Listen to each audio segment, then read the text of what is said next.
Saudações Angola, África e mundo. Renovados votos de um feliz ano novo e próspero também. Estamos aqui hoje na Samuel TV para mais uma edição do nosso programa Samuel Famous, aqui onde as estrelas que orbitam o nosso mercado passam.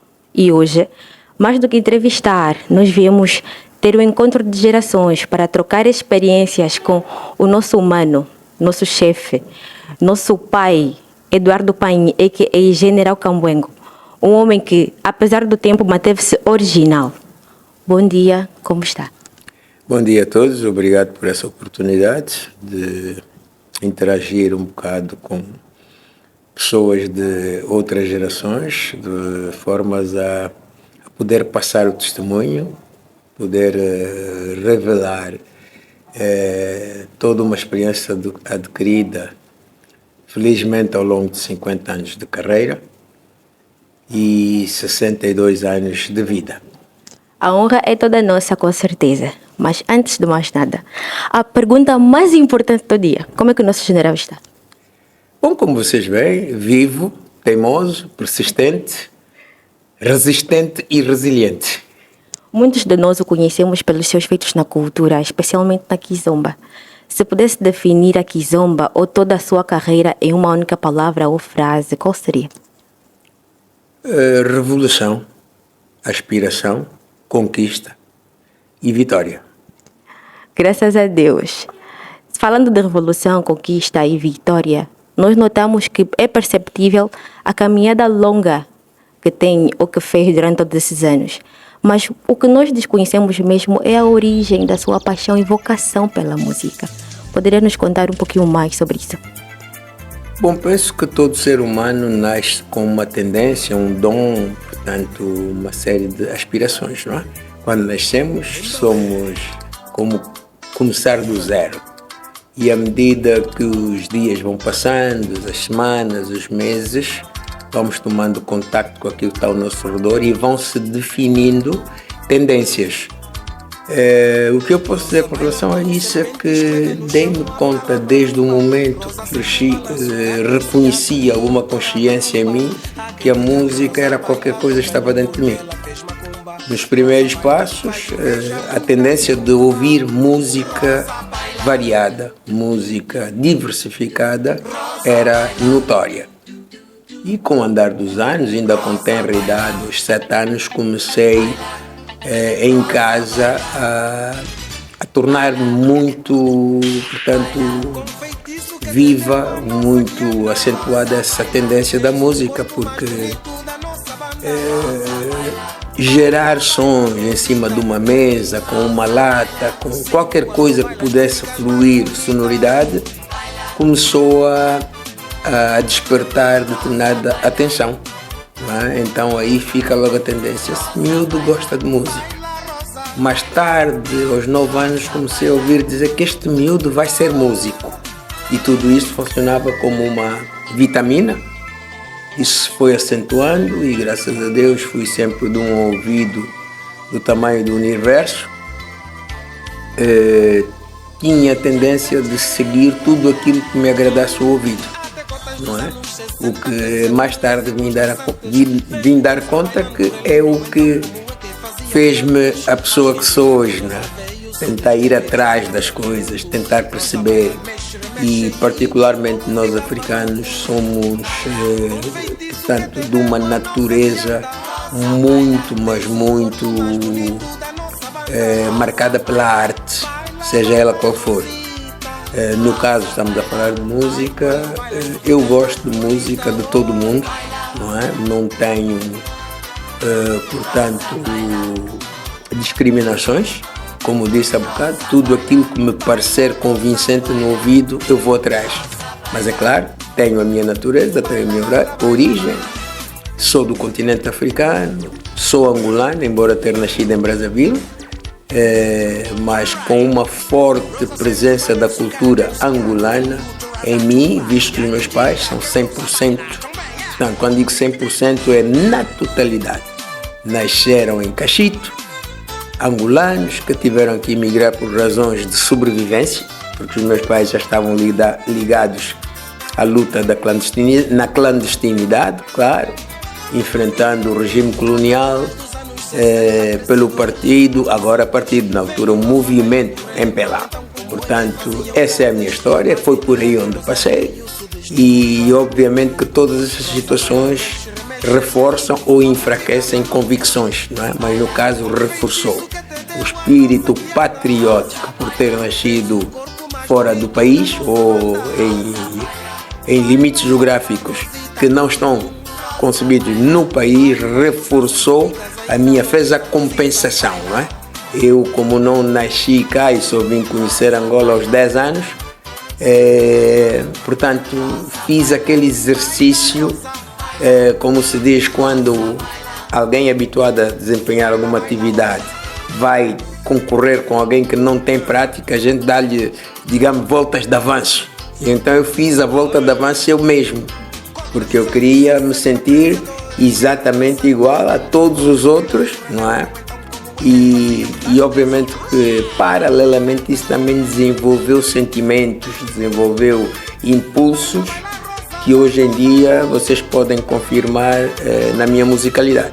O facto de ter nascido fora, tendo bebido muita cultura de vários outros lugares, só veio enriquecer aquilo que o meu contributo na minha própria terra, na minha terra de origem. Obviamente que é assim que surge este movimento Kizomba, que é um bocado de tudo aquilo que eu consumi. Resposta extensiva e clara e evidente. Nós tivemos aqui uma informação total ou resumida daquilo que é a origem circunstancial do nosso Eduardo Paim como artista. E em meio à sua abordagem surgiram-nos dúvidas. Dizia que não discrimina estilo nenhum, ouve tudo o que pode. E eu sei, nós temos informações, de que tem alguma relação, se podemos assim dizer, com a invenção do Kuduro. Nós gostaríamos que falasse sobre isso um pouquinho mais, daquilo que o pessoal lá em casa pode aprender e saber. Com base nas palavras que disse anteriormente, quer dizer, eu absorvo tudo o que se passa à minha volta, depois faço uma filtragem. Aquilo que eu achar útil, conservo, aquilo que eu achar inútil, ponho no caixote do lixo, vamos assim dizer. É claro que é óbvio que, apesar de neste momento estar a poucos passos dos 62 anos, também passei pelo 0 ano, 1 ano, 2 anos, até chegar onde estou. O que significa dizer em poucas palavras, também fui jovem. Aliás, eu sou jovem e isto é uma coisa que está no meu espírito. O corpo é que envelhece, a minha mente não acompanha o envelhecimento da matéria física, né? Isto estamos todos sensibilizados que um dia essa massa muscular já não terá capacidade de continuar. Mas eu creio que a mente, né, para aqueles que estudam essas coisas, perde-se pelo ar ou passa para outra pessoa, e etc, etc. Portanto, daí que eu digo, bom, o meu corpo pode envelhecer, mas a minha mentalidade não é? Portanto, obviamente que todos os impulsos que são normais na vida de qualquer pessoa, também os tive. E também tinha essa necessidade de fazer coisas novas, fazer novas propostas, desde que conseguisse levar a boa disposição, o ânimo, desde que conseguisse exaltar isso das pessoas. E sobretudo porque, circunstancialmente, nesta minha época, digamos que, bom, eu praticamente nasci dentro de uma revolução, isso não preciso estar aqui a explicar, e obviamente que absorvi todas as coisas, todas as situações que se passaram. Vocês acreditam que aqui a equipa toda, se calhar nessa altura ainda não eram nascidos? Vocês assistiram à independência? Na televisão, temos assistido na televisão apenas. Exatamente. Pronto, tudo isso gerou uma série de situações que depois se evidenciaram. A música, por volta de 70, finais, digamos que de 25 de abril de 1974, não é? As coisas cambiaram, não é? Porque foi aí nessa altura que eu particularmente tive a possibilidade de vir conhecer a terra onde eu devia ter nascido, não é? Como disse, nasci no Congo e só vim conhecer Angola aos 9 a fazer 10 anos já. Portanto, o Natal de 1974 já o passamos em Angola, porque todos os outros natais foram sempre no Congo. E sabe que esse percurso que parte de Brazzaville, a cidade onde eu nasci, República do Congo, não é do Congo Democrático, do Congo Brazzaville. Então são 2 Congos, é o Congo belga e o Congo francês. Eu nasci no Congo francês. Em ambos os lados também se fala francês, mas há nuances diferentes. Portanto, vivi sempre envolvido neste contexto, guerrilheiros, famílias concentradas, imagine 5, 6, 7 famílias numa mesma casa. Portanto, sei muito bem o que é. Os pais dormem nos quartos e todos os filhos desses pais dormem na sala, em colchões, cobertores. Portanto, eu passei por tudo isso. E obviamente que são coisas que me marcam e tudo isso eu tento transportar para a música, atendendo o facto de que sou uma pessoa de natureza alegre. Eu nasci com essa capacidade. Mesmo quando tenho problemas graves, nunca os encaro com aquele pessimismo, com aquele derrotismo, não. Onde eu encontro um problema, eu tenho a oportunidade de desbravar uma solução. Então, empenho-me mais na luta para a superação do que no choro da lamentação. Portanto, isso não faz parte da minha personalidade. Pronto, como dizia, nessa altura, com todas essas revoluções, se formos a reparar, a música sofreu uma transformação. Nós passamos a perder muito da música livre para a música de intervenção, não é? A gente abria o rádio e eram bonitas, sim senhora. É uma fase que recordo também com alguma nostalgia, com alguma saudade, algumas partes, não é? Mas tudo na vida tem o seu limite. Chega a uma altura que você não pode ouvir só música de um estilo, porque a nossa música nessa altura sofreu uma ruptura, não é? A nossa música, a música popular, sofreu ruptura, porque todas as músicas, se não falasse de revolução, era falar a condenar o inimigo, era tudo por aí. E então eu faço parte dessa turma de pessoas que começaram a contrariar esta situação. Queríamos fazer a reposição ao interesse daquilo que é nosso. Mas é óbvio, como o tempo não para, é dinâmico, de repente, quando você quer retornar a um determinado processo, obviamente que as pessoas já não estão configuradas àquele formato. Porque, nota bem, a gente foi invadido por não haver música nacional, fomos invadidos pela música de fora. Então, fazer o retorno da nossa música era bom que também se obedecesse a alguns critérios da música de fora, que vai desde a qualidade e até a adoção de algumas influências que achávamos também ficava bem na nossa música. E, graças a Deus, apesar de toda uma contestação conservadora, pela ala conservadora, mas hoje está aí, o mundo é dinâmico, a vida é dinâmica. Dentre os que não gostam também evidenciam-se os que gostam, e então começamos a ganhar espaço. Nós não poderíamos intitular a nossa música como sendo tradicional angolana, era já uma música modernizada, convenhamos, e então como forma a definir a nossa identidade, Kizomba era o termo mais apropriado para o estilo de música que nós fazíamos. Por quê? Porque é nas quizombas que essa música mais brilhava. Então chegamos à conclusão que a nossa música é festa, essa nova tendência é festa, e claro, valorizamos tudo de bom que a própria vida nos proporcionou. O estilo ganhou tanto que hoje espalhou-se pelo mundo. Só por aí digo, bom, goste quem gostar, não goste quem não gostar, mas que nós conseguimos um enquadramento no mundo, conseguimos. Porque a Angola daquele tempo era referenciada pelo diamante, pelo petróleo, por todas essas coisas. Mas hoje também se fala de Angola em termos de música.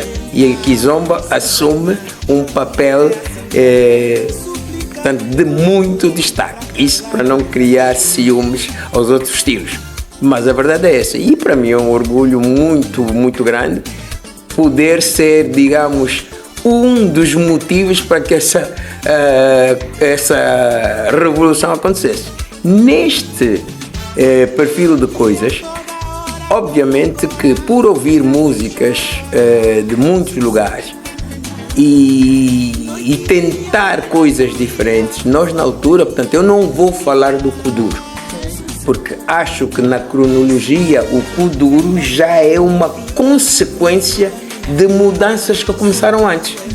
Naquele tempo nós chamávamos isso de batidas, não chamávamos música porque não era uma música, não era o conceito de música que nós estávamos habituados. Porque o conceito de música que estávamos habituados na altura, e é o que eu acho que prevalece até hoje, é aquela coisa arranjada, com instrumentos diversificados, bem harmonizada e bem melodizadas. Obviamente que quando a gente pega, mas isso também é um bocado contraditório, porque se nós formos à nossa cultura, o que é que nos movia nos tempos já laídos? As batucadas, né? Os xinguvos, os tambores, o zumbo, A marimba. as marimbas, mas essa marimba já é influência colonial. Porque os instrumentos dos nossos ancestrais, mas mesmo lá para trás, eram mais à base de instrumentos naturais, quer dizer, de um tronco de uma árvore, juntando a pele de um cabrito, você produzia som. Obviamente que é uma componente que não podemos nunca esquecer, faz parte da nossa identidade. E que identidade? Obviamente que daí eu achei que a batida privilegiada, com algumas nuances da modernidade, poderia ser uma nova forma de mantermos isso. E obviamente que inicialmente nós chamávamos isso de batidas. Por se reparar bem na estrutura da música africana dançante, em muitos pontos da África há sempre uma parte de uma música mesmo, com instrumentos harmônicos, há uma parte sempre dedicada à percussão, não é? Há sempre aquela parte em que os instrumentos de aconchego retiram-se e fica a batucada, e é onde as pessoas expressam corporalmente os seus sentimentos. Isso é uma característica nossa que não se pode evitar, não é? É fundamental. E obviamente que a nossa intervenção aí foi mais no sentido de não deixar morrer esta nuance, mesmo assumindo um desconhecimento profundo de muitas coisas. Mas lá está, a gente às vezes não tem o conhecimento, mas tem o coração. O coração sente, não é? Como você passar num determinado lugar que nunca foi e se sentir familiarizado. Isso não são coisas que acontecem por acaso. Há toda uma série de vibrações a funcionar à nossa volta, que de repente a gente olha para alguém e acha que aquela pessoa é nossa conhecida. Portanto, são coisas que acontecem naturalmente. E aí, nesse termo, se formos a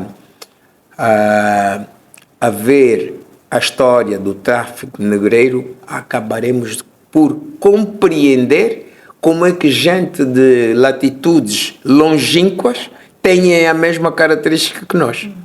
Tudo se explica neste tráfico, né? Negreiro, porque as semelhanças que a música aqui, vamos partir do Reino do Congo, vamos falar do reino onde nós também estamos incluídos, com a música de muitas ilhas, fora as Antilhas, os Guadalupes, os Haitis, tudo isso. Lá está, foi por aí que os africanos, né, arrancados da sua origem, passaram. E algum veneno ficou ali. Portanto, isto depois transmite-se, ainda que com outros contornos, mas a essência está lá. Portanto, até chegarmos ao Kuduro é um processo que vem de um erro. Um erro que aconteceu numa quinta em Viana, que na altura era dos lugares, digamos que obrigatórios do entretenimento noturno, que era a quinta do Beto Carneiro, a quinta Beto Carneiro. Obviamente que neste lugar, numa festa de carnaval, eu procurando pela memória 140, escrevi no painel numérico 140, convencido estava no modo de pattern. Pattern são as pequenas memórias onde você põe as suas batidas. Mas eu não estava nesse modo, eu estava no modo tempo. Na música, o tempo caracteriza a rotação, portanto, os batimentos por minutos, que é chamado BPM, o BPM, portanto, que vocês chamam a velocidade. A velocidade na música é outra coisa, não é a velocidade rotativa, não é? A velocidade rotativa na música é chamada tempo, BPM, beat per minute, ou batimentos por minuto. Então, eu, convencido que estava no modo pattern, escrevi 140 e fiz enter.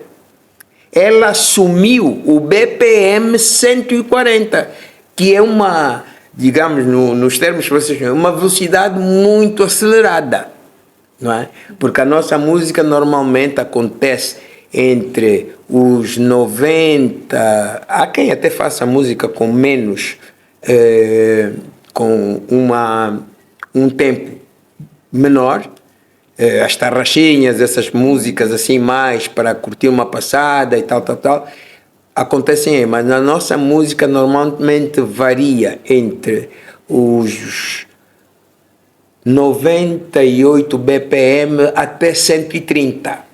Portanto, era impensável naquela altura eu pensar numa batida de 140 BPM.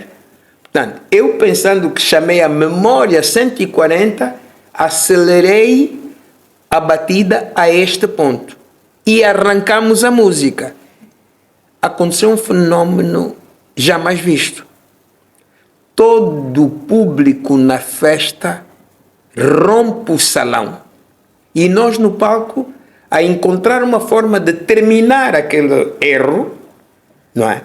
Que para o público foi interpretado como uma coisa bombástica.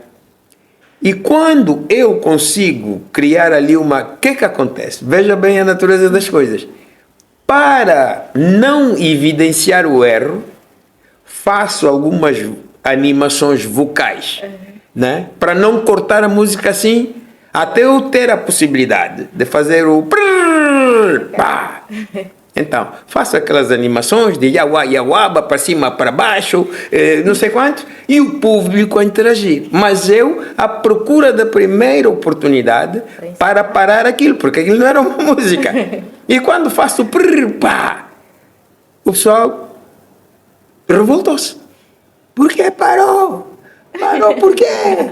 E nós a olharmos uns aos outros e dizemos, e agora como é que saímos dessa? Epá, desesperadamente, eu aproveito-me da situação, como sou muito bem em comunicação, dou-me bem com a comunicação em palco, lá crio uma brincadeira com o pessoal de obedecerem as minhas vozes de comando, e então, e tomem lá, arranca novamente a batida. E esta batida ficou a tocar exatamente 37 minutos. Resultado, uma máquina programada a fazer a batida e nós no palco com os instrumentos na mão, era monótono estar ali quietos. Então levamos aquilo na brincadeira. Eu peguei no microfone com fio, na altura ainda não se usava microfones sem fio, e tento ir até onde o limite do fio me permitia, né? Ao pé das pessoas, a brincar, organizar roda, fazemos aquelas nossas brincadeiras, até mamar muchacha fizemos ali. Só que lá está. Alguém ou alguma das pessoas que estavam no recinto viram também a sua oportunidade de começarem a fazer as suas criações. E o estilo começa-se a desenvolver.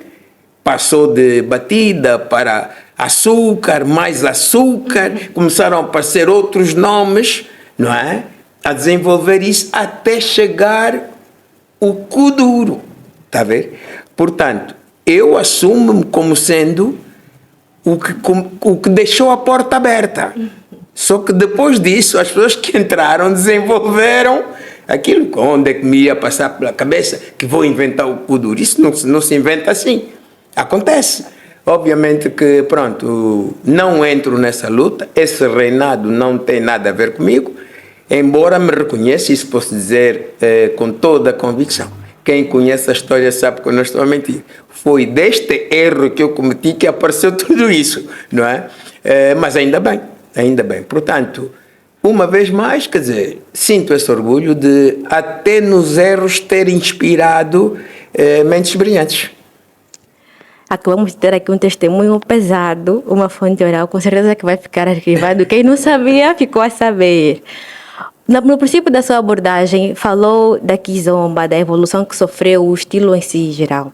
Focando mais naquilo que é a sua área, porque estamos a falar de kuduro e deixou bem claro que não é o seu foco, não é a sua área.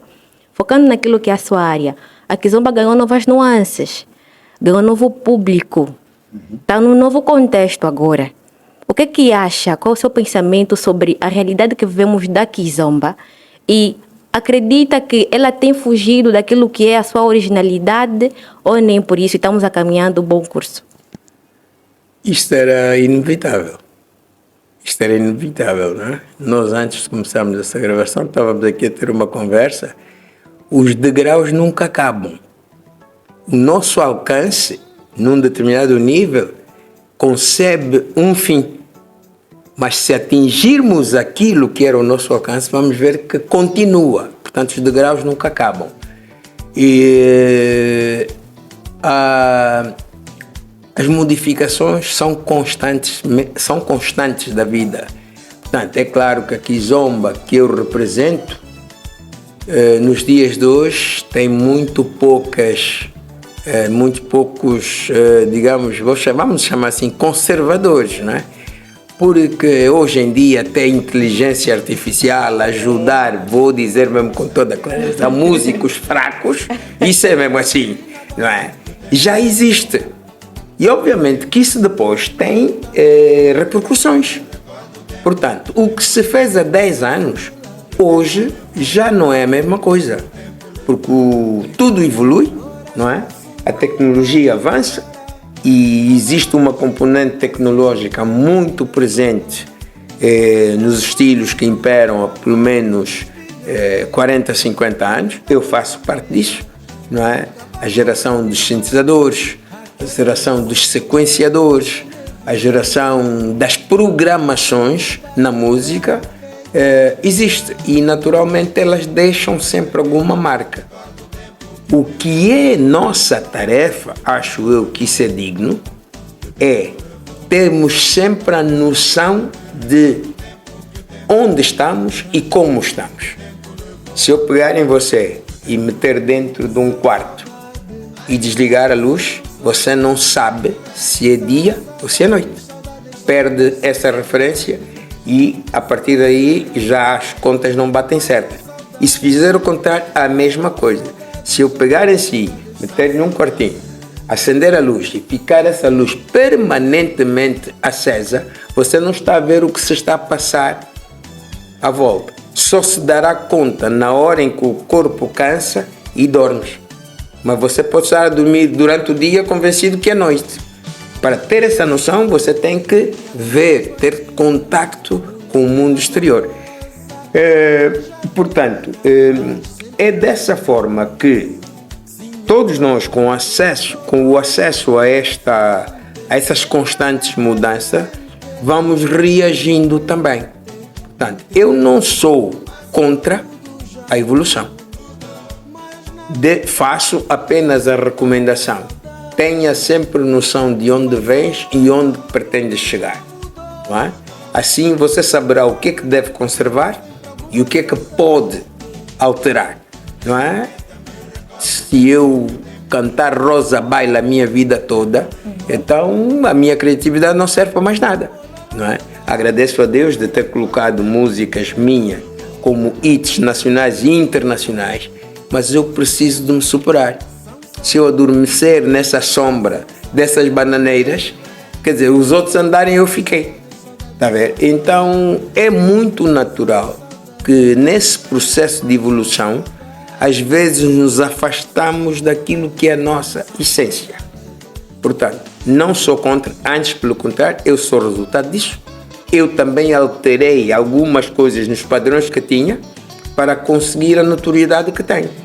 Portanto, nunca pode partir de mim condenar os que alteram aquilo que herdam, não é? Para continuarem a merecer um espaço. Só que essa alteração tem que ser feita com conta e medida. O que eu sou contra é que a determinada altura, e com essas tecnologias todas, a gente hoje só consegue definir a origem de uma certa música quando a voz que canta aparece.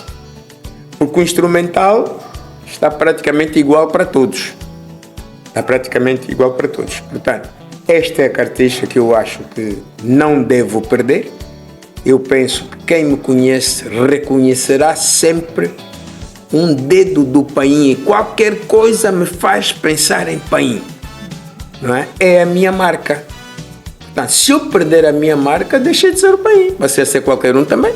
Portanto, penso que isto é uma questão de opção pessoal. Cada um segue o caminho que pretende, consoante os objetivos, os princípios, os critérios que tem. Eu não pretendo parecer o Matias Damasio. O Matias Damasio é que tem que ser Matias Damasio. O Eduardo Paim tem que ser Eduardo Paim. Tem que se poder estabelecer essa diferença. Não estamos a falar em termos de quem é melhor, quem é pior. Não existe isso. Todos nós temos que existir, coabitar para poder melhorar. Porque eu posso ver coisas muito positivas no seu trabalho e adotá-las ao meu, no sentido de melhorar também o meu. E o processo inverso também é válido. Porque você há de ver coisas em mim, vai dizer, eu não tinha pensado nisso, deixa experimentar. Se o resultado for satisfatório, melhor ainda. Portanto, penso que estas alterações no percurso são coisas são consequências mesmo. Isso é mesmo assim. Se você conviver com americanos constantemente, vai aprender a falar inglês. Se você conviver com chineses constantemente, vai aprender a falar mandarim, não é? Portanto, obviamente que nunca se vai esquecer da sua origem. Há de haver um momento em que você vai se identificar porque aquilo é teu, aquilo está dentro de ti, nasceu contigo. E então é isso que eu peço aos as novas evidências. Lembrem-se sempre de onde vêm e onde querem chegar. Porque vocês podem chegar ao vosso objetivo completamente descaracterizados, não é? E a diferença é qualquer coisa muito valiosa. Porque se eu me meter agora a querer competir com um fadista, posso até ter algum sucesso, mas nunca serei fadista. Não está no meu sangue, não está no meu DNA, no ADN. Obviamente que, pronto, podemos fazer misturas no sentido de melhorar. Não é para descaracterizar. Eu quero reconhecer o seu trabalho, mesmo antes da sua voz entrar. Porque até em termos de instrumentos musicais, há coisas que a gente ouve a sonoridade da guitarra portuguesa, pensamos logo em Portugal. Né? Quando você ouve uma marimba, o pensamento vira-se para a África. Quando você ouve os tambores, mas hoje já são instrumentos que são já universais, né? São já universais. Portanto, independentemente das origens, isso tudo é fruto de quê? Desta adoção que acontece em todo lugar. Portanto, falando de Kizomba, no período que vai de 2013 a 2019, eu voltei a radicar-me na Europa, porque devido ao grande boom desta Kizomba, claro que, pronto, uns não sabem, mas muitos também sabem que a Kizomba passou pelo Eduardo Paim e outros acreditam. Bom, mas é aquilo que eu digo, eu não gosto muito de fazer juízo de valores em proveito próprio. Quem sabe a verdade sabe que eu não estou a mentir. Penso que foi importante tudo o que aconteceu para que a Kizomba hoje pudesse estar onde está, e eu tenho, naturalmente, uma responsabilidade grande no meio disso tudo. A prova disso é que de 2013 a 2019 eu estava mais na Europa, em muitos festivais, e até a Rússia fui parar. Né? Rússia, Singapura, todos esses lugares queriam ver o culpado daquilo que estava a acontecer. Mas, obviamente, que nesse trajeto comecei a ver outras coisas também. Intitulava-se Festival de Kizomba, não sei o que, na Singapura. Aí você chega lá, está a ver umas coisas e diz, isto é Kizomba. Agora, lá está, mais rapidamente percebi, a Kizomba, de tão explosiva que é e que foi, começou a dar oportunidade de negócios a muitos paraquedistas, vamos dizer. Então começaram a aparecer estilos como como a Urban Keys e mais não sei, umas coisas que eu digo, bom, mas isto a mim não me assusta. Eu ficava assustado se eu não conseguisse influenciar ninguém. Portanto, quando a partir daquilo que é nosso começam a aparecer outras inspirações, significa que atingimos. Portanto, isso nós não podemos controlar. Eu, para fazer a Kizomba, também busquei em muitos estilos, muitos até parecidos, e criei ali uma fórmula que contagiou muitos países, não é? Aliás, não é redundante estar a dizer, fui requisitado por músicos de vários lugares do mundo, moçambicanos, cabo-verdianos, santomenses, guineenses, e as provas estão aí. Eu trabalhei com Justino Delgado, trabalhei com Guilherme Silva, trabalhei com Juca, trabalhei com toda esta malta. Por que foi? É porque alguma coisa de interessante no que eu fazia, eles também criam. Mas tem graça que na maior parte de todos, houve sempre essa terra. Mano, gosto disso, mas está a ver, na minha terra usa-se isso.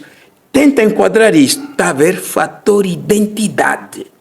Portanto, eu nunca na vida vou gravar, por exemplo, uma música onde os músicos são todos estrangeiros. Eu vou me perder nisso. Não é? Muita gente diz, o pai é muito ferrenho, nos arranjos dele ele não admite. Claro, não admito mesmo. Eu tenho que ter a minha cara. Agora, o pozinho que tens aí na tua carteira, põe também um bocado para eu também ficar um bocado bonito como tu. Mas não podes deturpar a minha cara. As pessoas têm que reconhecer. É o Eduardo. Na música é a mesma filosofia que eu uso. Nunca aceito e gosto, não é? Por exemplo, a participação de um baterista, por exemplo, das Antilhas. Num estilo no qual também me revejo muito. A respiração de um baixista cabo-verdiano. Mas atenção, eu vou delegar uma ou outra coisa, porque senão você só vai dar conta que é de Eduardo quando a voz dele entrar. Portanto, eu posso aceitar influências, mas tenho que estar reconhecido já na minha estrutura de base.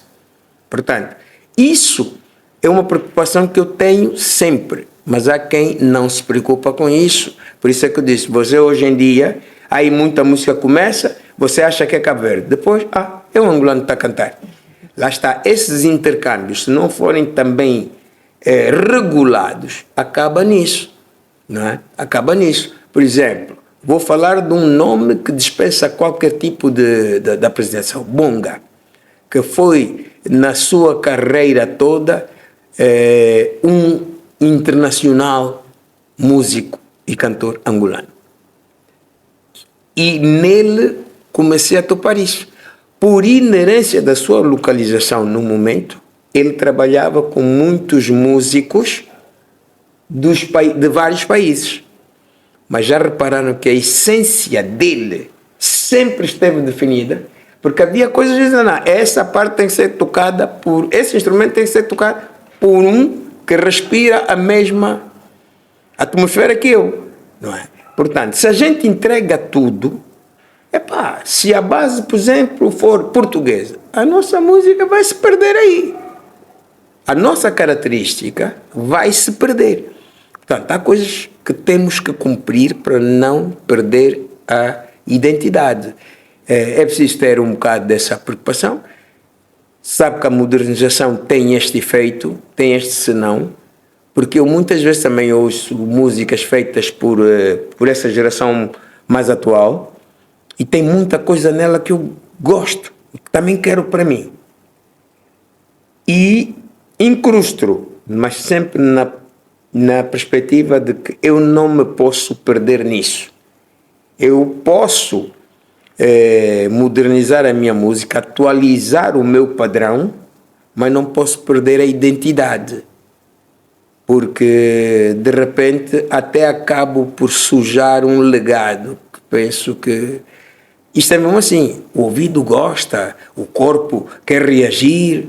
Lá está. Eu não excluo um dia a possibilidade de eu fazer um kuduro, mas tenho que reconhecer neste kuduro a presença do Eduardo, do Cambuengo. Atenção! E isso não abre mão. Farei sim, e até tenho já algumas coisas, umas ideias que eu mesmo elaborei, mas depois disse, não, espera, eu vou contactar alguém muito ligado a isso e ter uma concertação com ele. Bom, mano, a minha base é essa. Agora põe a tua, não apagando, quer dizer, pode-se diminuir alguma coisa em mim, acrescentando a sua parte, mas que o resultado seja intercâmbio e não comércio. Nós hoje, isso aqui é realmente uma troca de experiências que estamos a ter. O nosso cote Eduardo Paim, nosso para sempre General Cambuengo, citou Bonga e várias outras pessoas ou artistas que têm como referência, tendo em conta que também é um nome na nossa Kizomba que dispensa apresentações.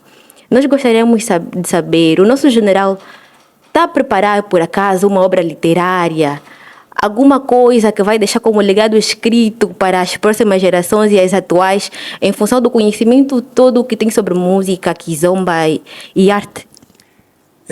Eu não, mas há uma pequena equipa que já há cerca de 5, 6 anos temos estado a documentar isso, temos estado a fazer recolhas para que se possa ilustrar esse historial e que possa ser transmitida, portanto, para outras gerações, porque já se torna evidente e necessário, não é?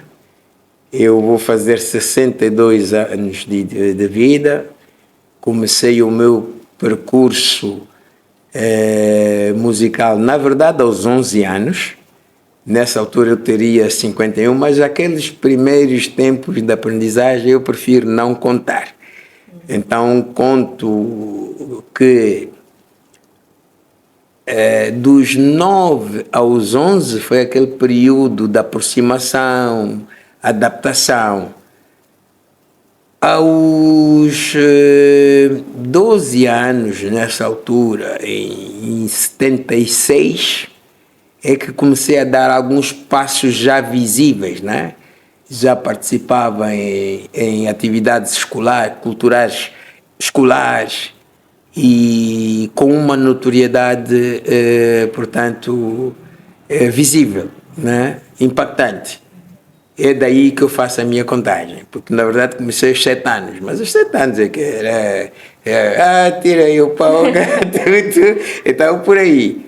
Mas aos 9 anos compus a minha primeira canção, uma melodia, né? Um sentimento, que nunca gravei, mas eu adoro aquela música e por respeitar aquele primeiro sentimento, não, você fica aí até eu receber a ordem de Deus, agora mexe nessa música, né? Fiz só um registro para não esquecer, mas não há como esquecer, é uma coisa que marca o meu início. Isso aconteceu aos 9 anos, mas nunca peguei nela já com o objetivo de torná-la. Pronto, é um segredo meu com a minha história, aquela parte de não, este é o meu troféu. Se um dia Deus disser não, pode revelar, eu revelo, senão fica mesmo aí, porque pronto, basta aquilo que se conseguiu. E obviamente que neste percurso tive sempre a felicidade de interagir com pessoas muito mais experimentadas.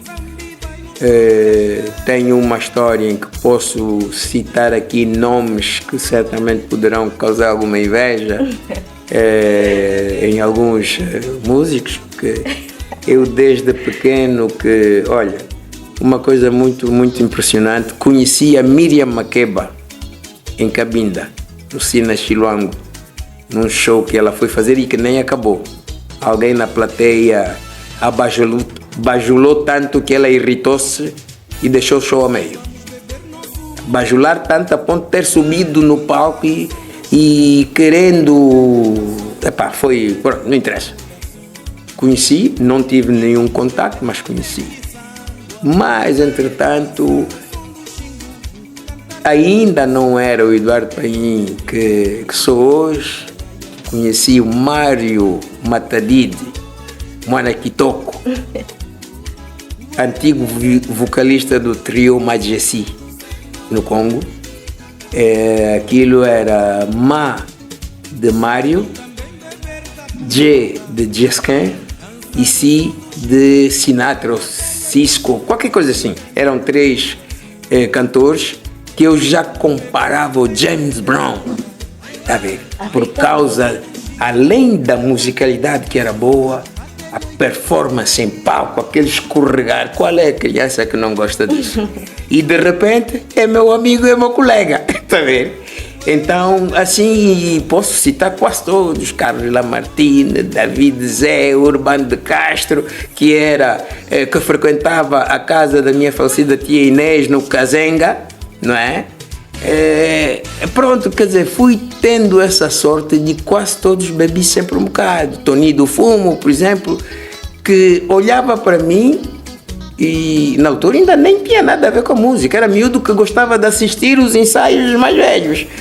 E ele olhava para mim e um dia desses perguntou-me, aliás, alguém veio e mandou todos que não eram do conjunto sair. É claro que eu fiz assim uma expressão de tristeza. Agora que estava mesmo bom, todos saíram. Eu não saí porque o Tony do Fumo disse: eu gosto desse miúdo, deixa ele ficar aí. Sabe?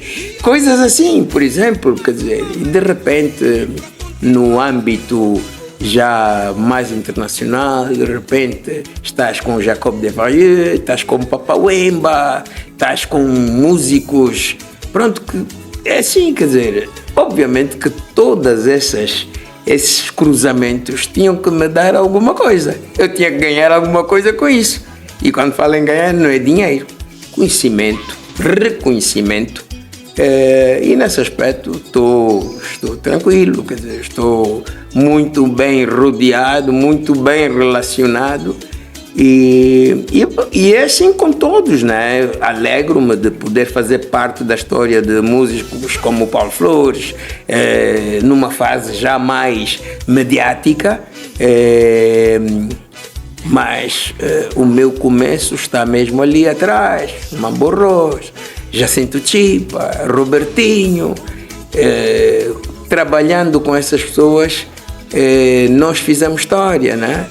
Por exemplo, há uma música que o Robertinho estava a gravar com o grupo, não interessa qual, mas ele não se mostrou satisfeito com a performance do grupo e vai ter comigo.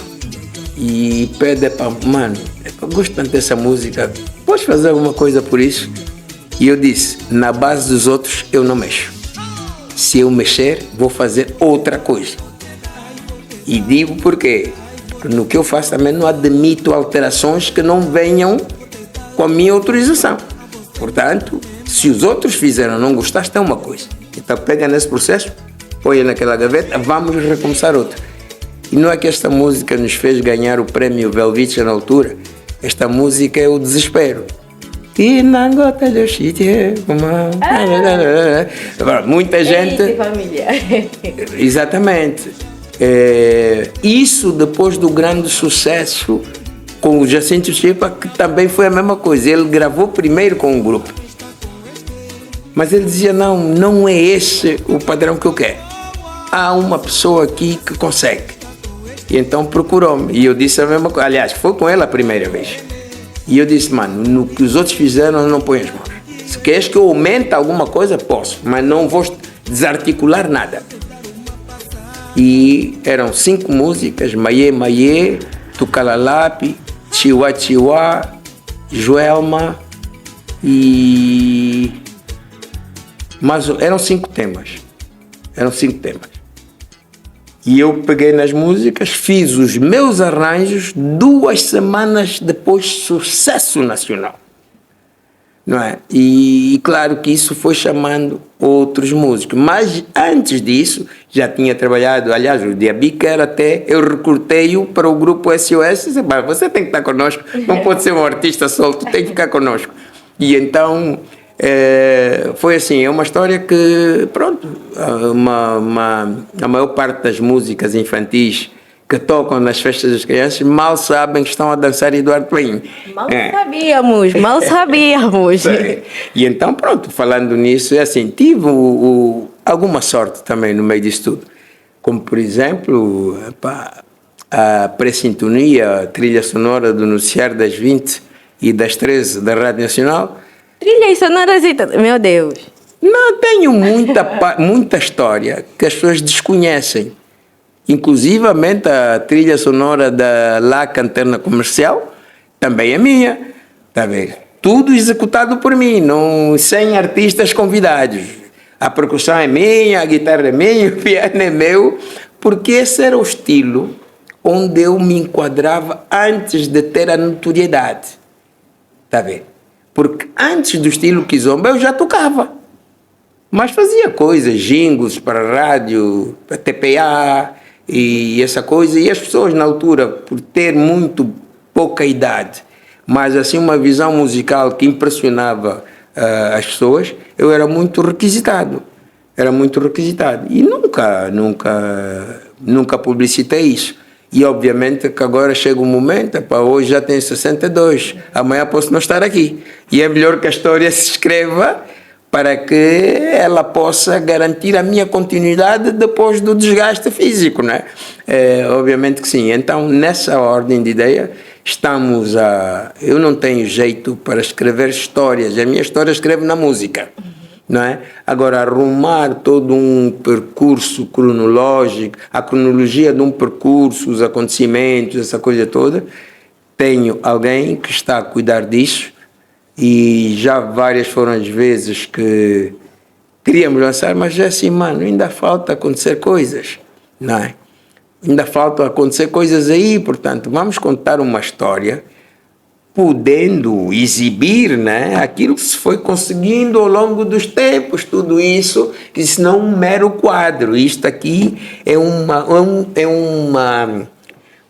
oferta que a Luanda Antena Comercial LAC fez para mim em parceria com Dom Sebas Cassul, que é o autor disso que vocês estão a ver.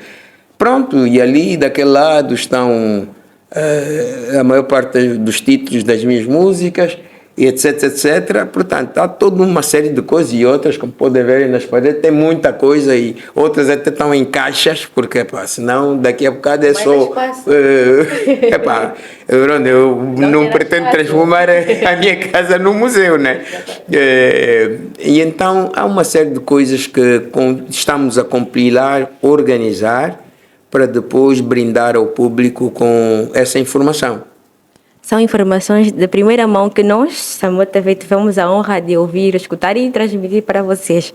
Ansiamos que vocês realmente estejam aproveitando disto. E o nosso cota já acabou segurando aqui os prêmios. Sem dúvidas, nós tocaremos nesse assunto. Estamos a ver aqui uma coroa. Permita-me, por favor. Faz favor. Meu Deus, não.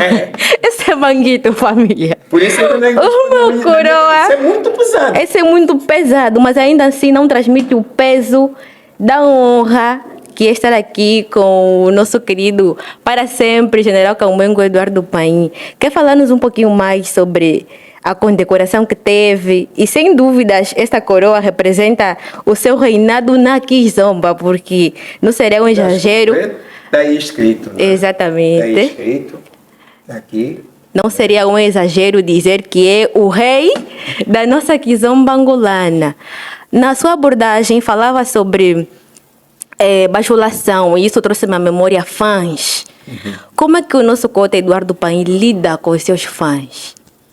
Normalmente, porque eles também tratam-me com tanto carinho que eu tenho que tê-los num dos lugares mais privilegiados do meu coração. Quem seria eu se eu não tivesse esses fãs? De alguma forma é um reconhecimento. O manifesto é este, e são coisas que não há dinheiro que compre isso. Não há dinheiro. Hoje, como disse, eu não sou velho, mas sabes, estás no aeroporto com as tuas malas e vêm pessoas dizendo: não, cota, deixa, nós vamos levar. E já agora, o cota Eduardo do Paim tem um clube de fãs, por acaso? Olha, eu nunca fui muito ligado a essas coisas, não é? Eu não sou contra quem o faça, né? Sabe que as pessoas também gostam muito de alimentar os seus egos, né? Isso é como agora na era dos likes. Já viu as piruetas tristes que muitos fazem só para ter likes? Então, pronto, isso é uma parte que eu tenho que confessar que é uma evolução que surge numa fase já um bocado mais tranquila e estabilizada da minha vida. Portanto, essas coisas não me comovem. Portanto, se reparar, tenho os meus perfis no WhatsApp, no Facebook, no Instagram, pronto. YouTube. Quando tenho alguma informação que eu acho que devo partilhar com as pessoas, posto. Mas não vivo preso a isso. Nem quero e não estou interessado. Nós percebemos, porque nos fomos investigar, e percebemos que as redes sociais do nosso cota Eduardo Paim não têm informações tão atualizadas assim. O que nos interessa saber é o seguinte: vai continuar assim mesmo ou pensa em reformular essa questão? Bom, na verdade, porque tenho sido muito abordado por pessoas que dominam bem essa área, e então estamos também nesse processo a criar um projeto organizado para se levar informações, portanto, com algum teor, com alguma importância. Porque se é para, por exemplo, eu ir ao Mossul e tirar uma foto só para que as pessoas saibam que eu estou no Mossul, não há tempo para isso. Não há tempo para isso, mesmo porque sou uma pessoa muito hiperativa, não é? Estou sempre ocupado com alguma coisa e não tenho assim muita... Daí que eu até deleguei algumas coisas para tratem vocês disso, eu forneço-vos as informações, é para aquilo que for do interesse, de algum interesse social, tudo bem. Agora, piruetas, mano, não... aí já digo, não, já sou um bocado mais velho para fazer essas piruetas. Estamos a caminhar na reta da nossa tão boa entrevista. A questão que não se pode calar é a seguinte: vislumbramos e ouvimos de todo um percurso histórico do nosso pai, Eduardo Paim. Será que, como cantor, conseguiu realizar os seus sonhos e as suas maiores ambições que teve? Bom, eu vou começar por situar-te já no seguinte. No começo eu não queria ser cantor, só queria ser diretor musical. Este feito foi se alterando na medida em que, sobretudo mais em Portugal, porque em Angola eu era o diretor musical da banda SOS, o teclista e um dos cantores. Porque o SOS tinha Eduardo Paim a cantar, tinha o Diabica a cantar, tinha a Armandinha a cantar, a Milu Sardinha, a Ana Edith, filha da nossa rainha.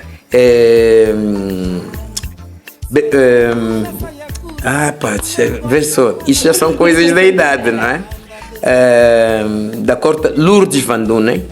Portanto, nós éramos um coletivo onde todos tinham, portanto, o mesmo valor. E quando emigro para Portugal em busca de tecnologia, não é? Queria ter o meu staff eu mesmo, não é? Porque até aí há uma coisa que não posso deixar de dizer. Sempre tive por parte da Rádio Nacional uma carta verde, ou carta branca, como se diz. Fui a pessoa que podia mexer em tudo, em termos de instrumentos musicais, nas máquinas, tudo isso. Fui a pessoa que teve essa honra e então chegou uma altura que eu dizia: Paulo, eu já estou inspirado, mas estou em casa. Para executar a minha inspiração tenho que ir à rádio. Começa a surgir a necessidade de eu criar o meu pequeno staff para poder responder aos meus impulsos ali na hora, né? E isto foi qualquer coisa que consegui na minha primeira ida a Portugal em 1987, onde comprei um sintetizador moderno, dos bons. Na altura o segundo melhor, na altura o primeiro sintetizador que revolucionou tudo era o Yamaha DX7, e por parte da Roland tinham o Roland D50.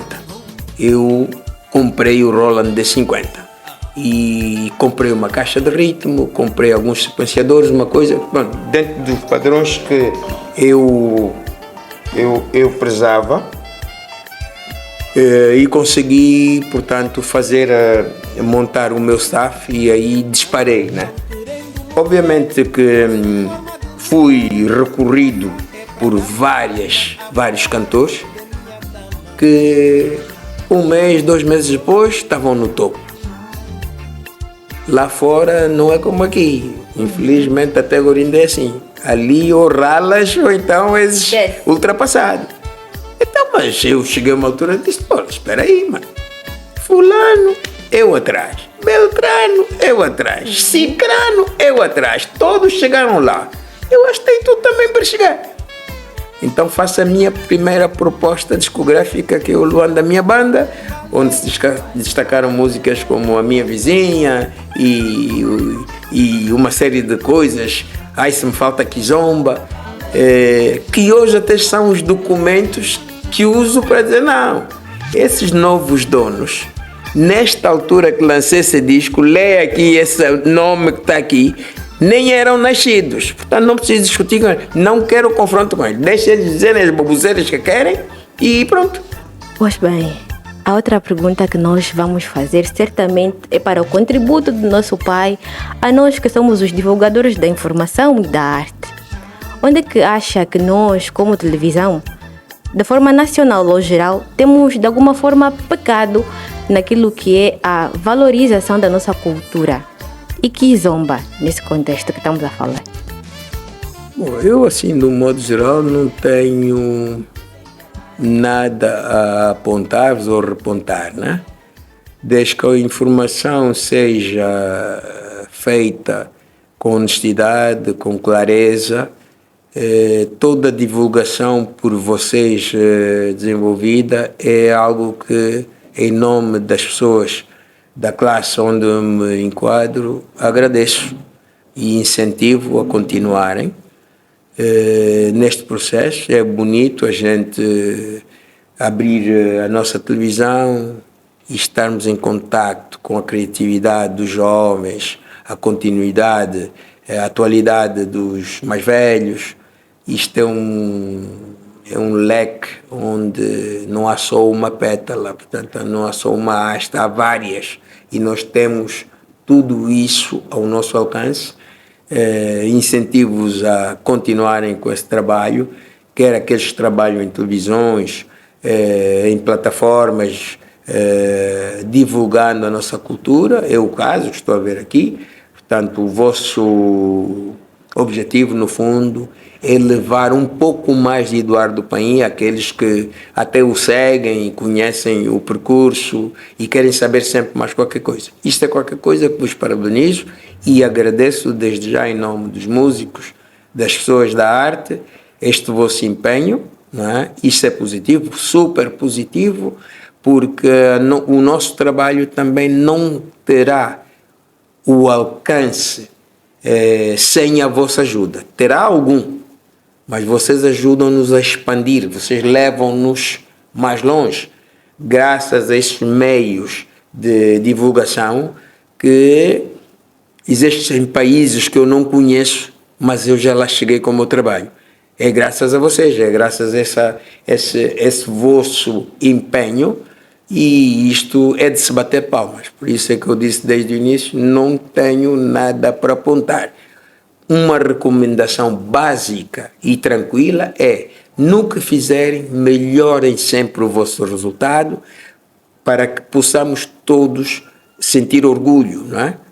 Eu, porque vocês levaram o meu trabalho mais longe, levaram o meu nome mais longe, e vocês pela qualidade com que vocês fazem essa exportação, esse espalhamento, não é? Portanto, não tenho assim e depois também, quer dizer, tinha, mas não vou criticar porque houve uma fase um bocadinho complicada nesse processo daqueles que extorquiam a artistas em troca de visibilidade, não é? Então, não vou dizer de onde, mas vocês sabem que isso existiu. Existe até hoje, né? Bom, e existe também, o que é lamentável, porque essas plataformas que apareceram vieram desafogar um bocado, quer dizer, fez com que estes aproveitadores oportunistas perdessem um bocado esse protagonismo, não é? E então, bem haja, essa evolução tornou as pessoas um bocadinho mais expansivas, né? Ou expandidas, mas acho que deve-se respeitar o trabalho de cada um e dar o devido mérito, valor, que isto é mesmo assim. Eu não posso me querer armar em locutor quando existe um locutor. É mais fácil, não, mano, você agora vai assumir isso porque você que é o locutor. Eu sou o cantor, sou o músico. O meu trabalho é dar show, né? Cada um deve, não posso ser eu que me apresento, não posso ser eu que faço tudo, e etc, etc. Portanto, de uma forma resumida, eu acho que todos nós estamos de parabéns. Estamos de parabéns, sim. E como é que o general Camoengo gostaria de ser lembrado? Certamente disse que não é velho, tem uma alma jovem e vai continuar sendo jovem, o que envelhecer é a nossa matéria. Mas daqui a mais um tempo, 20 anos, como é que o general gostaria de ser lembrado pelos seus feitos? Como homem que cuida da sua família, como um cantor que contribui para a cultura do seu país, da sua pátria? Como é que gostaria que as pessoas lá em casa pensassem sobre o nosso eterno Eduardo Paim? Olha, eu vou começar por um provérbio que a minha mãe dizia, né, enquanto viva, e que eu gostava muito de ouvir. Quando tu és bom, tudo na vida é relativo. Tudo evolui consoante a sua natureza. Se você é boa pessoa, com o tempo tu tornas-te melhor, superas-te. Se você é uma pessoa de má índole, com o tempo você também piora, não é? É a evolução das coisas. Penso que nunca me verão como um assaltante, um vigarista, porque não faz parte da minha prática. A minha vida não tem espaços livres para esse tipo de coisas. E então, na vida musical, gostaria que fosse lembrado como alguém que fez tudo o que estava ao seu alcance para elevar a fasquia de todos, não só a pessoal, mas de todos, por aí. Não é? Não quero ser visto como um herói, nem como um santo, nem nada disso. Só quero ser visto no reflexo das coisas que fiz e que, pronto, tudo depende de Deus. Nós hoje estamos aqui, de repente amanhã já não estamos. Portanto, isso só Deus é que pode dizer. Mas até onde for o meu limite, pretendo continuar nessa linha. E quando abordarem alguma coisa a meu respeito, que sejam esses os itens a considerar. Sou uma pessoa normal. Pois bem, já no final da nossa entrevista, a última questão que nós temos para o nosso Eduardo Paim é a seguinte: para quem continua a acompanhar o seu trabalho, para quem gosta dos trabalhos que o nosso Eduardo Paim presta, o que é que a pessoa pode fazer? Quais são os meios que a pessoa pode recorrer para contactá-lo? Bom, os mesmos que vocês usaram para estar aqui, não é? Portanto, como pessoa pública que sou e não tenho rabos de palha, de espécie alguma, nos meus perfis estão aqueles que me são próximos, sabem que nem precisam desse protocolo. Aliás, nem existe protocolo. Recebi uma chamada do Samuel, numa altura até que estava num voo pela Europa, mas logo que aterrei respondi. E hoje estamos aqui a fazer este trabalho. É dessa forma, quer dizer, mas na sequência haverá mecanismos já mais voltados ao público, nas formas de, pronto, para todos os efeitos. Eu vivo, estava a usar, e quando eu ponho a minha localização atual para chamar a plataforma, vejo ali, Rua do Eduardo Paim. E eu disse, pá, isso é bonito, pá, é bonito. Pronto, quer dizer, para todos os efeitos, é dessa forma que eu gostaria que, já quando cá não estiver, eu espero que não seja tão cedo, porque eu ainda tenho um filho menor, sou pai de 4 filhos, 3 já maiores e organizados, mas ainda tenho um que só tem ainda 10 anos e, que Deus pelo menos me leve só depois dele atingir já a maioridade. Aí já pode me levar. Portanto, é dessa forma que eu encaro a vida e tranquilamente não tenho lamentações a fazer. Aqui, as lamentações que eu tenho até podem ser iguais às tuas. Esse é já nosso problema, nós angolanos, maca toda hora, não sei quantos, pronto. Mas ainda assim encaro a vida com muito otimismo, há de mudar algum dia. Eu tenho a fé, tenho a certeza, nós merecemos e Deus está a olhar para isso. As coisas vão melhorar para nós. Amém. Muito obrigada, nosso contador do Paim. Por favor, dê-me um aperto de mãos. Faço mais. Muito obrigada. A ensinar esses jovens a ser cavalheiros, por favor. Agora, bom, a nossa entrevista terminou. Nós vamos pedir 2 coisas do nosso pai. Que dê um conselho, porque o nosso público-alvo são jovens. Que dê um conselho a essa juventude que está a se formar. Que pense naquele menino que Eduardo Paim foi, que tocava latas, que acreditou nos seus sonhos e nas suas capacidades e hoje se tornou esse grande homem. Que olhe, que dê o conselho. Viva minha juventude, quem vos fala daqui é o jovem cambuengo Eduardo Paim. Estou aqui para vos abrir as mãos em sinal de que reconheço a vossa existência e como cota jovem que eu sou, fica aqui um conselho. Atenção à jogada. Todos nós queremos chegar lá, mas que seja dentro das regras. Usem a vossa juventude para garantirem a vossa velhice, cumprindo regras.